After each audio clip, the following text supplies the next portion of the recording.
Yan na, mga dagkong balita sa Balitang Bisdak karong Martes. 19 anyos nga midaro sa mga bollard sa Talisay nagpositibo sa liquor test.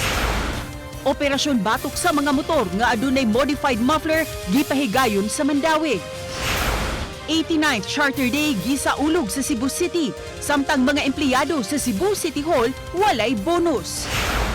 Ug barangay Tabunok sa Talisay nagpahigayon og mini Fire Olympics. Kini ang GMA Regional TV, Balitang Bisdak. Maayong hapon, ako si Cecil Kibod Castro.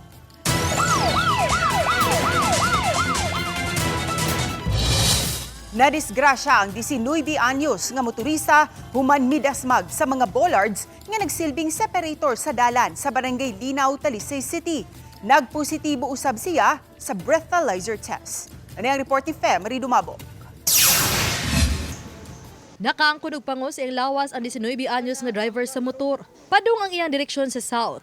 Apan kalit lang matud kini mipaingon sa opposite lane ug nasangit sa bollards ug gidaro ang 30 ka mga plastic bollards. Hangtod nga naabot kini sa pikas nga lane ug natumba. Nahitabo ang disgrasya pasado alas 3 gadihang kadlawon, February 24, sa Enbacalso Avenue, Barangay Linaw, Talisay City. Mato ni Joy Tumulak, hepe sa City Tuda, nga sa pagresponde sa mga personal sa City Tuda o Talisay Traffic Police, nasuta ang nanimahong ilim nung makahubog ang motorista. Giangkon sa driver nga gikan siyang gainong uban sa iyang mga higala. Apan matod niya, nakatug siya ug wala na siya masayod nga nadisgrasya di ay siya. Sakay na siya sa ambulansya dihang nakamatngon siya. Nag-inom ko sa kabero sa Selex ba niya. Dapod sa kanang kadukka, nakatuog ko. Sa may imong lesson learned ato ron? So, di magtagay-tagay sa maglaag. Dili man kanang tagay-tagay o kanang mag-drive. Samtang nag-drive siya, nakapiyong ang iyang mata, unya diha na siya nakamatngon, sa dihang diha na siya sa dan.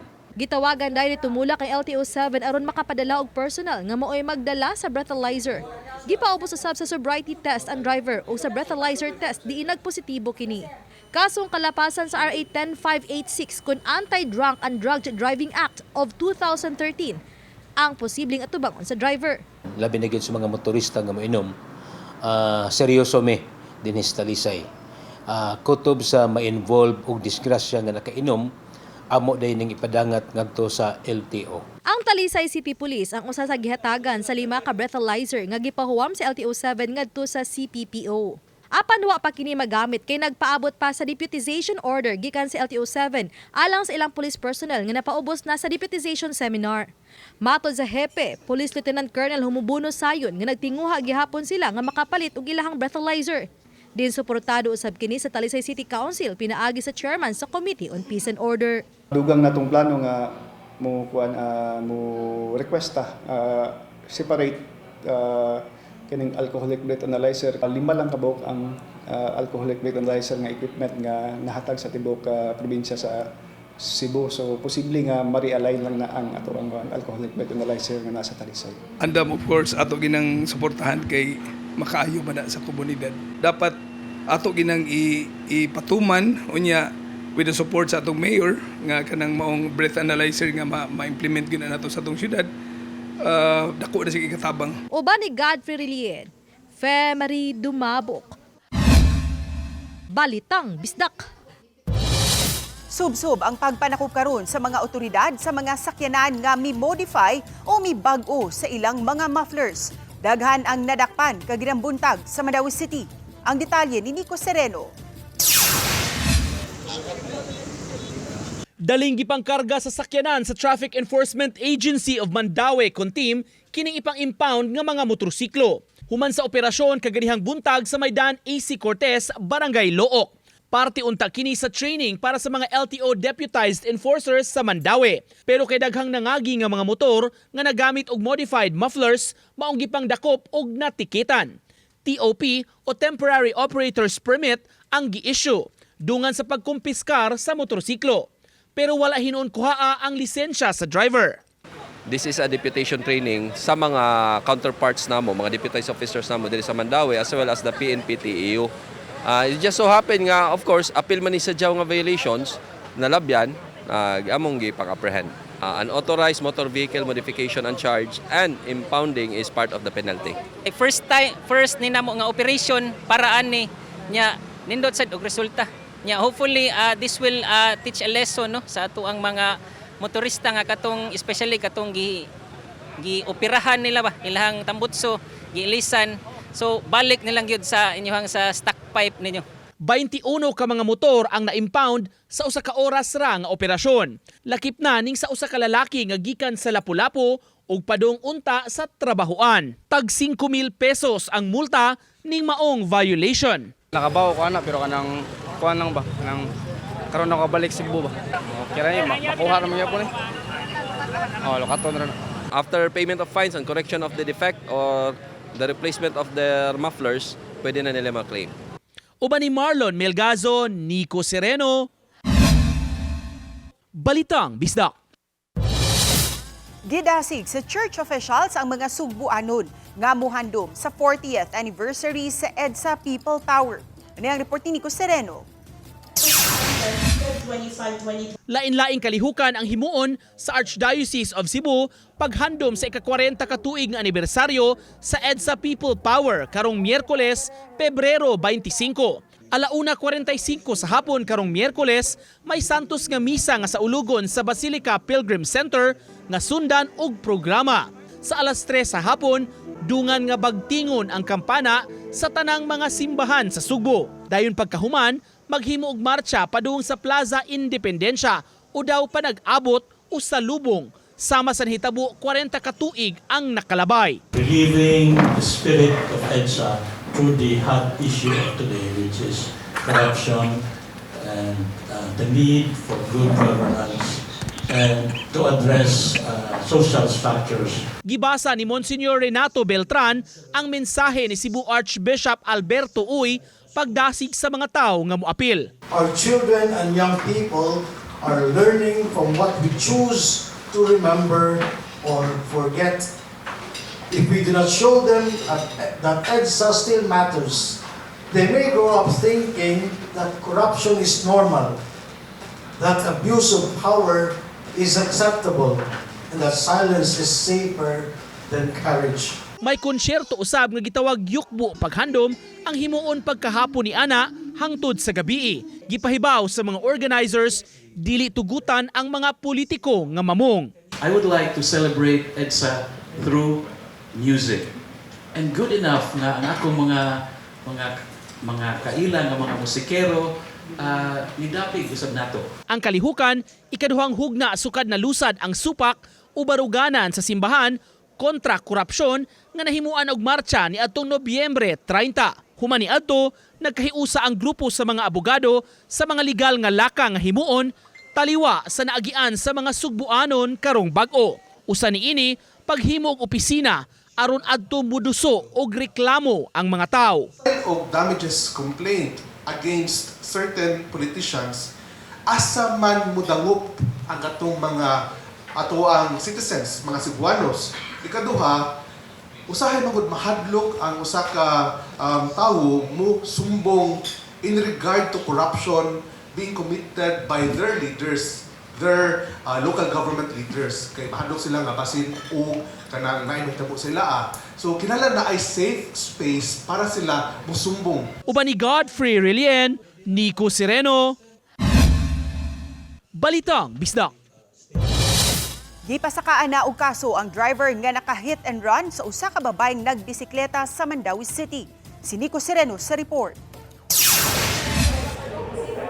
Kini ang hit and run incident nga nahitabo sa barangay Banilad, Mandawi ni atong Pebrero 12. Ang babaeng nakabisikleta gidaro sa pick-up. Na ospital ang biker nga nasayrang gikan sa trabaho ni adto higayuna. Nakagawas na hinuon sa ospital human maangol apan napangag human sa nahitabo. Kagahapon, formal nang mipasaka og reklamo ang biktima batok sa driver. Giduso ang reklamong reckless imprudence resulting in physical injury and damage to property. Ingon man ang kalapasan sa Section 55 sa Traffic Code o abandonment of one's own victim. Na-identify ang maong suspect tungod sa atong mga kapulisan na ni back tracking and forward tracking sa mga CCTVs. Din siya nagagikan kung asa siya padulong. And pag-abot sa subdivision kung asa siya nagpuyo, gibawaan sa mga suspect na siya ang posibleng pangita kay makita masabtulog sa Matod sa tigpamaba sa Mandaue City Police, mipatim aura ang suspitsado nga mipasabot sa iyang habig ug nga andam kuno kini moatubang sa kaso ug mutabang sa biktima. According sa suspect na during sa incident sa iyang pag-drive na gibati mo siya kung tuka ug wala niya magpuyo nga dapagan ang maong victim. And sa katong pagpangutana kung nganong iyahan ni siya gibiyaan or gibiyaan gituyo ko niya gibiyaan, wala na siya ni give na sa iyahang statement but ang iyahan lang sa court niya andam na siya nga atubang sa kaso. Samtang subay sa hangyo sa biktima, nagpakitabang ang City Hall human sa hitabo. Andam si Mayor Jong Kiuano nga mutabang kaniya. Lang sa office, I will try to assist sir.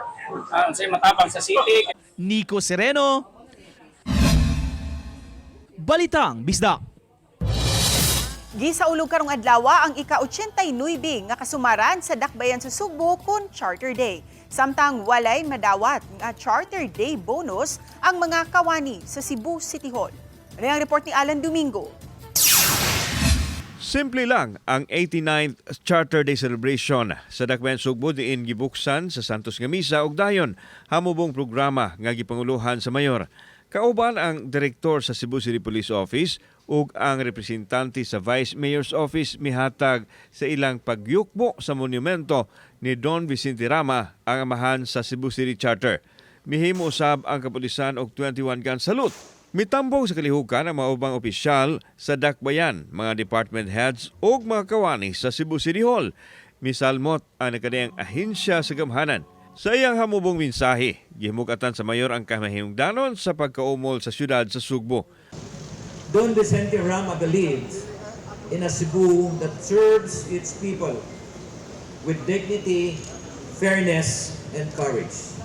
Wala makatambong si Vice Mayor Tomas Osmeña tungod aduna kuno kini laing commitment busa nagpadala kini og representante nga mibasa sa iyang mensahe.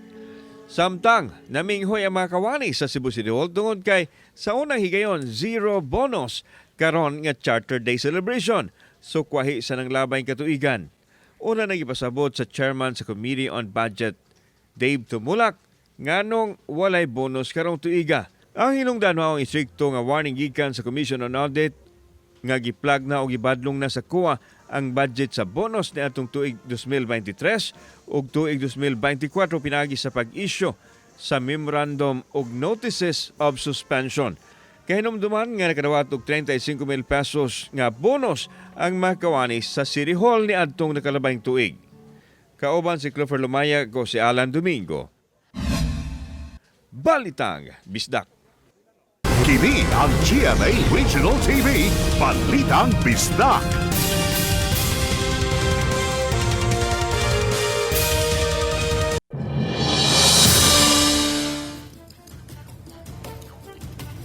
Gipatasan ngadto sa full alert status ang puwersa sa kapulisan isip pagpangandam sa ika-40 nga kasumaran sa EDSA People Power.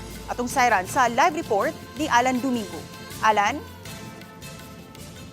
Sa buot lang masiguro sa Cebu City Police Office nga walay mo tumaw nga problema sa mga kalihukan in line sa paghandom sa ika-40 ka tuig o kasumaran sa EDSA Bloodless Revolution. Iklaro ni Police Colonel George Ilanan, ang direktor sa Cebu City Police Office, nga ipatuman sa kapulisan ang maximum tolerance. Din gihatagan ang mga tao og higayon nga makapadayag sa ilang katungod at tol sa himuong kalihukan ug mga adlaw sa ika-40 ka tuig nga kasumaran sa EDSA Bloodless Revolution. Miawhag usab ang opisyal sa kapulisan sa mga tao nga mosalmod sa protest rally nga batunan ang kalinaw aron dili makamugna og problema. Masaligon hinoon si Ilanan nga magmalinawon ang sitwasyon tungod kay dili man mahilig sa kasamok ang mga liyesta sa Dakbayan sa Sugbo. So we are going to provide them security and traffic management para dili makamugna sila o traffic. Kagapong adlaw pa lang gibutang na sa full alert ang kapulisan ug mulanat kini hangtod sa alas 12:01 sa tungang gabi sa Pebrero 26. Andam na ang pwersa sa PNP sa pagresponde sa posibleng panghitabo subay sa EDSA People Power Celebration. Nasayran nga mapahigayon og lihok protesta ni kaniyang grupo sa Cebu City diin ang uban magsugod buntag pa lang. Atong gipagana ang atong intelligence network, and they have already the information o kinsa ang mga grupo nga mag-conduct og activities ugma. And so with that information, natay adequate number of personnel nga ang atong i-deploy. Sas may pahinumdom ang kapulisan nato nga bisan pa man og dunay maximum tolerance apan kung dunay gyud momugna og kagubot di sila magpanuko sa pagpatuman sa balaod. Ses. Dagang salamat, Alan Domingo. Makahuluganon pa hangtod karon sa mga yanong tao ang EDSA People Power Revolution, ilabi na sa mga kabataan. Samtang usa sa mga napriso ni atong panahon sa martial law nang hinaot nga di kini hikalimtan sa katawhan. Ano ang report ni Nico Sereno? Sa usa ka parte sa Plaza Independencia, gibutang ang usa ka marker nga gipabarog kapin sa 10 ka tuig na ang milabay. Paghandom sa mga namatay ug nabiktima panahon sa martial law. Sa nagsingabot nga 40th year commemoration sa EDSA People Power Anniversary, usa kining marker sa himuan og tribute o floral offering paghandom sa kaagi kaniadto. Dihang naadto namo niadtong Sabado, taliwa sa kabisi sa mga tao sa plaza ni adtong higayuna, tuod man malabyan-labyan ra gyud kini sa daghan nga mga mangagi. Ang parking aid nga si Teresita, bata pa kuno ni adtong martial law period. Ako mama ni kuyog sa rasang rally. At ako mama sir, bata ko akong kuyugon. Kung ako sa akong kabayan, dili dyan na ito anay ikalimtan. Gilaban gani ang Pilipinas, nagampura sila. Ilan ang concern, dito sila sa EDSA. Kining mga high school students nga naghimo og school project duol sa marker, gipangutanan namo sa importansya sa EDSA. Nakalimot man pag-una, apan nakatubag ra hinuon sila. People power. Si Ferdinand Marcos. Maunsa nila sir ma? Pahawa nila sa pesto. Sa Philippines biya na, so needs na namo siya a lesson para nasad may bawaan sa sa like history. Ang kanhi city administrator ug kanhi DILG undersecretary nga si Francisco Bimbo Fernandez, usa sa mga aktivista nga napriso pagka martial law. Miabag siya kaniadto sa mga sugarcane plantation workers sa Negros pag-organisar. Usa siya sa nang hinaot nga dili hikalimtan ang leksyon sa EDSA taliwa sa nahitabo karon sa Pilipinas. Dili lang sa EDSA, hasta pud sa Cebu o sa ubang lugar, no? Ana niya, ang importante natong pamalandong, akong pamalandong ron, kung kaya nato si Marcos ug ang iyang diktatorya, nganong di man nato makaya ni ron ang mga dynasty o kining mga corruption sa flooding ug uban pa.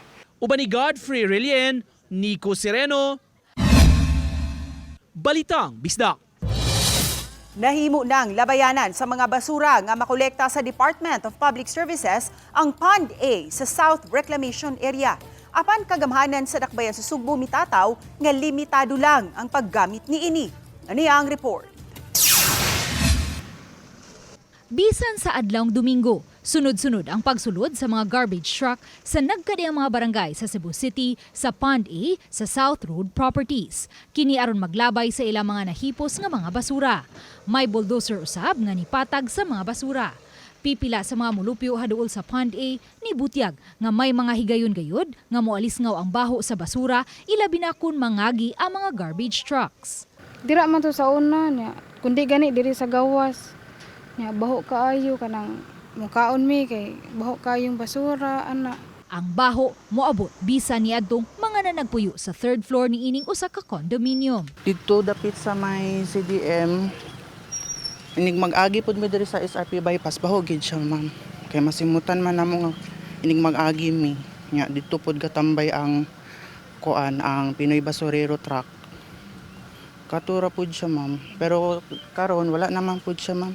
Susama usab ang nasinati niining usa ka residente sa Mambali nga sagad tigsuruyan sa SRP. Na mga times nga especially padung kag El Corso manimahog gyud ang basura. Pero so far dili man kay baho gyud dire. Pero naadji mga time nga manimaho mo alis nga ba. Even gabi kasi kay monoroy man gud mi gabi. So inigagi na baho gyud siya. Apan gitataw ni Mayor Nestor Archival nga nagsilbing transfer area lang ang Pond A alang sa mga segregated nga mga basura dihang gidid-an ang dakbayan nga makalabay og basura sa landfill sa lungsod sa Konsolasyon. Hinuon gitugutan na sa lungsod sa Aluginsan ang dakbayan sa Sugbo nga makalabay og basura sulod sa nakalabayng 3 ka adlaw. Nangayo og pagsabot si Mayor Nestor Archival. Iyang gipahibaw nga human sa 2 ka semana mahapsay na ang sitwasyon sa mga basura human mitugot ang lungsod sa Aluginsan nga mulabay og basura sa ilang landfill. Samtang naglaom ang mayor nga maproseso og dali ug maaprubahan ang gitinguha nga luna sa prime waste sa Barangay Binalew aron mobalik na sa duol ang labayanan sa basura. Nasayran nga mogasto og dako ang dakbayan sa Sugbo kada adlaw tungod sa kalayo sa Aluginsan nga labayanan sa basura sa Cebu City. I hope na makasabot ang atong mga kanang constituents nga kanang area is actually a transfer station. So hopefully kung ma-institutionalize na nato ang pagkuha sa garbage, siguro within 2 weeks malimpyo na nato. Uban ni Godfrey Relien o Cleofer Lumayag, Luan Merondina, Balitang Bisda. Gipahigayon sa Barangay Tabunok ang mini Fire Olympics ni atong weekend aron pagsukod sa kaandam sa ilang mga fire volunteers sa pagtubag sa panahon nga adunay emergency sama sa sunog. Gihimo usab kini aron pagdasig sa pagtinabangay sa komunidad sa panahon sa katalagman aron makabot ang community resiliency. Gipaubo sa Fire Olympics ang mga sakop sa ilang community first responders, mga volunteers ug mga kawani sa Barangay Tabunok. Lakip sa nasukod ang pagpatuman sa first aid, ang paspas nga paglihok ug ilabi na ang firefighting. Nakadaig ang mga opisyal sa dakbayan sa Talisay sa inisyatiba sa Barangay Tabunok nga nakig-alayon sa Talisay City Fire ug sa City Disaster. Awag sa mga opisyal sa ubang mga institusyon sama sa mga eskwelahan nga musalmot usab niini aron mabansay dili lang sa fire prevention apan alang usab sa seguridad panahon sa katalagman. Mukupirar kita sa Fire Prevention Month nga ipahigayon pero para nako dili gyud ingon nga by the month of March anang panahon nga kinahanglan kita vigilant kita kay ang sunog di ginato na matag-an baya nga kung magpabaya ta moabot kina nato. Kini ang GMA Regional TV Balitang Bisdak.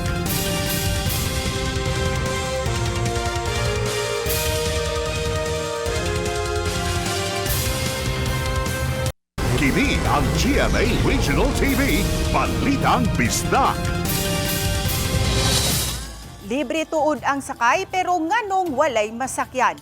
Ipaimbestigar sa Department of Transportation ang kabahin sa Love Bus kung libreng sakay project nila taliwa sa taho nga minos o halos walay mo biyahe kung oras na hinuon sa programa nga libre ang pamliti. Napaabot kini ngadto kang Department of Transportation Secretary Giovanni Lopez nga diri sa Sugbo alang sa usapang budget forum.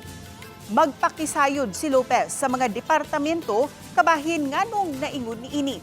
Sa iyang presentasyon sa forum, usa ang libreng sakay program nga adunay 2 ka mga ruta sa Sugbo nga gi-highlight sa DOTR nga gigastuhan og 360 milyon pesos sa gobyerno para punduhan ang pamliti sa mga pasahero aron malibre kini sa pipila ka mga oras sa buntag ug sa hapon. At makakaasa po kayo na I'm going to ask them if kung bakit ganun nangyari. At kung talaga hindi po maayos ang sagot nila, makaasa rin po kayo na mapapagalitan sila. Sa mga adunay talento sa pag-awit, panahon na nga inyo kining ipakita. Aduna kita ipahigayon nga Sparkle Edition para sa The Clash, The Voice Kids ug Tanghalan ng Kampiyon karong February 28 sa Robinson's Galleria Cebu gikan alas 10 sa buntag hangtod alas 4 sa hapon. Bukas kini sa tanan gikan sa edad 7 years old o pataas. Busa mga kapuso, apil na. Mas ni-level up pa ang inyong pagtanaw sa mga kapuso programs online. Pinaagi kini si GMA Network mobile app. One tap away lang ug inyo nang matanaw ang inyong mga paboritong kapuso shows ug newscasts. I-download lang ang GMA Play app sa Google Play Store o sa App Store. Kung aduna kamoy GMA Network app, mamahimo lang kining i-update ug mamahimo usab kining ma-access sa Smart TV ug sa web browser.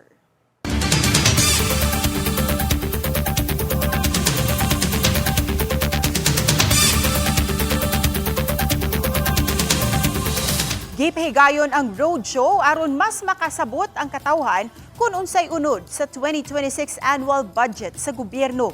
Gipresentar kini sa lain-laing ahensya, lakip na mga programa nga ilang gipatuman.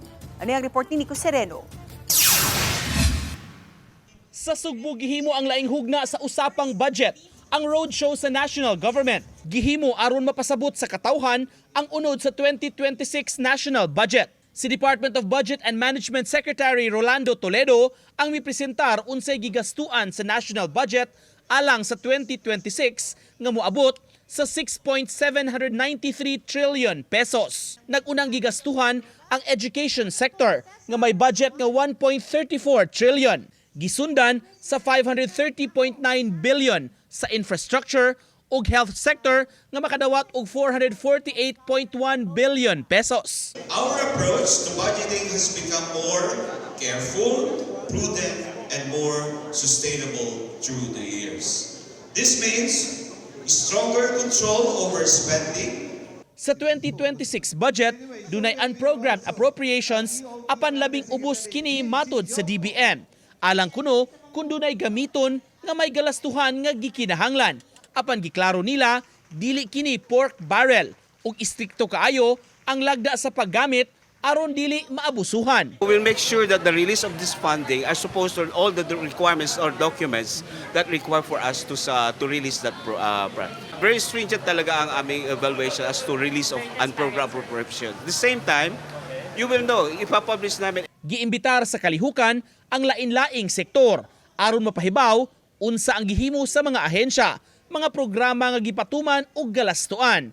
Gani daghan ang nagpangutana kabahin sa mga concern sa lain-laing departamento. Lakip sa mitambong sa kalihukan kaganiha ang mga local officials. That budget is the start that turns plans into actions in progress. And public officials and servants, we want to bring progress to our constituents. Governors last year, we were reminded that government is not in a business of saving. We are in a business of spending. And I have carried that lesson closely. But spending must always come with responsibility. We are called to spend wisely. Uban ni Philip Patricio, Nico Sereno, Balitang Bisdak. Nasunog ang electrical room sa usa sa mga feeder plant sa usa ka pribadong kompanya sa Lapu-Lapu City. Si Luan Merundina sa report. Maayo na lang kay dali kining napaong sa mga trabahante sa naasoing planta gamit ang fire extinguisher. Alas 9:17 kaganihang buntag dihang nadawat sa Lapu-Lapu City Fire District ang alarma sa sunog. Gisusi pa sa kabumberuhan ang posibleng hinungdan sa maong sunog. Nasayran sa mga investigador sa Lapu-Lapu City Fire District nga kagabii dunay nasinati nga mga fluctuation sa ilang electrical machinery sa naasoing feeder plant. Wala hinoy gikatahong naangol o nakalas sa maong sunog nga nagbilin og 200,000 pesos nga danyos. Wala pagitaro initial on say cause of fire, but the fire involved siya og electrical. Samtang diriyot usab maugdaw ang usa ka panimay sa Timpulok, Barangay Babag, Lapu-Lapu City pasado alas 5 sa hapon niadtong Domingo. Kini human gikaon sa kayo ang ilang kisame ug ang cabinet sa kusina. Maayo na lang kay daling napaong ang kayo sa pagtinabangay sa mga residente sa pagbubo og tubig sa nasunog nga panimay. Base sa investigasyon sa Lapu-Lapu City Fire District, nasutang nakasinati og electrical failure ang maong panimay sa niaging simana, busag giilisa nila ang ilang breaker. Apan niadtong Domingo, kalit lang nga may niaso sa ilang kisame. Nanay electrical failure og bahimo na ang iapin na lang ang wire og ilis kay kasagaran sa akong na investigaran Kagaran gyud electrical failure gyud. Uban ni Rod Prado, Luan Merondina, Balitang Misda. Bulusad og lihok protesta ang nagkadiiyang progresibong grupo sa Sugbo atol sa pagtimaan sa ika-40 nga kasumaran sa EDSA Revolution. Ang detalye sa report ni Alan Domingo. Gipangandama na sa mga militanteng pundok ang paglusad o protesta sa Dakbayan, Sugbo atol sa pagtimaan sa EDSA People Power. Tibok adlaw ang ilang himuong rally protesta nga sugdan sa buntag hangtod na hapon sa managlahing oras og dapit. Musalmo usab sila sa karihukan nga ilusad sa simbahan ngadto sa Basilica Minore del Santo Niño. Gipaniguro sa grupo nga malinawon ang ilang himuong protesta busa dili na kinahanglan nga mangayo sila og permit sa LGU ug sa kapulisan. Target nila ang duha ka mga dagkong leader sa nasod nga gihulagway nilang parehong adunay record sa paglapas sa tawhanong katungod. Kining ika-40 ka tuig nga anibersaryo sa EDSA People Power, pagpaningil ni sa duha ka political dynasty. Pamilyang dinastiya Marcos Duterte.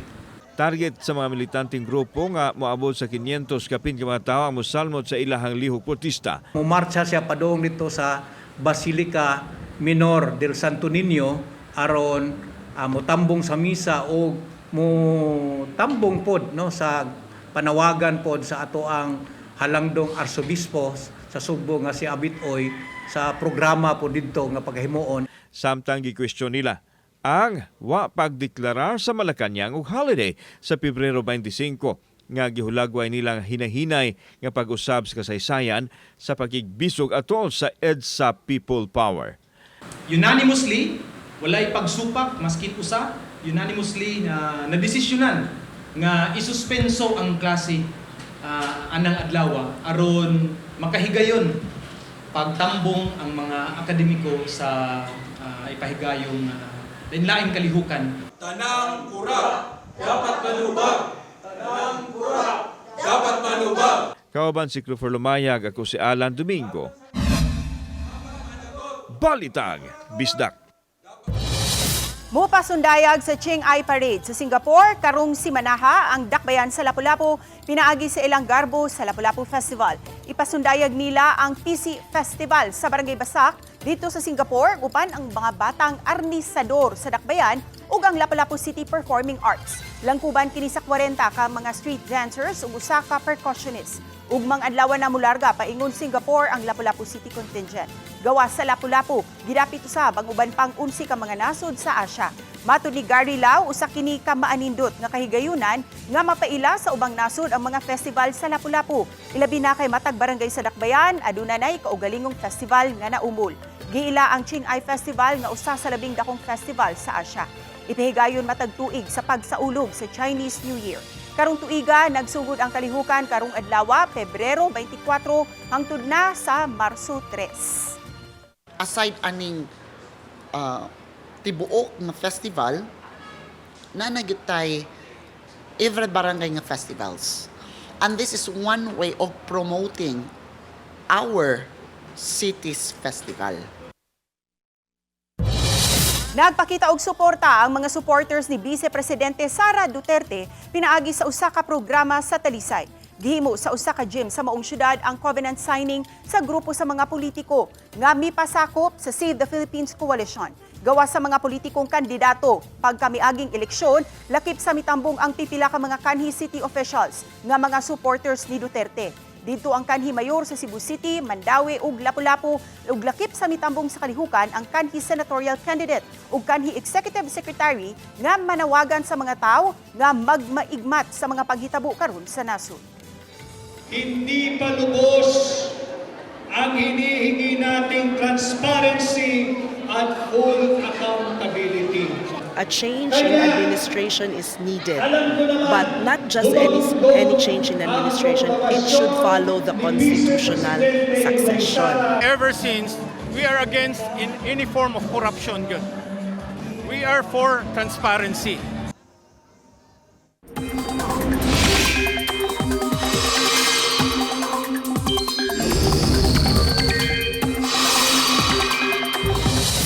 Mihinay na nga ang hanging amihan tungod niini mabatyagan na ang kainit o kaigang sa panahon sa halapad nga mga lugar sa nasud. Nagpasulabi karon ng easterlies nga gikan sa kadagatan sa Pasipiko nga mo'y hinungdan sa init nga hangin. Mihinay man tuod ang amihan apan kasamtangan lang kini tungod kay adunay bag-ong huros sa hanging amihan sa mosunod nga mga adlaw. Subay sa rainfall forecast sa Metro Weather, adunay higayunan nga masinati ang katag-katag nga mga pag-uwan sa ubang lugar sa Samar ug Leyte provinces, lakip na sa ubang lugar sa Central Visayas. Posible usab nga uwanon ang ubang bahin sa nasud. Kami ang GMA Regional TV, Balitang Bisdak. Kinatibukang puwersa alang sa mas dakong misyon ug mas halapad nga pag-alagad sa nasud. Maayong hapon mga kapuso.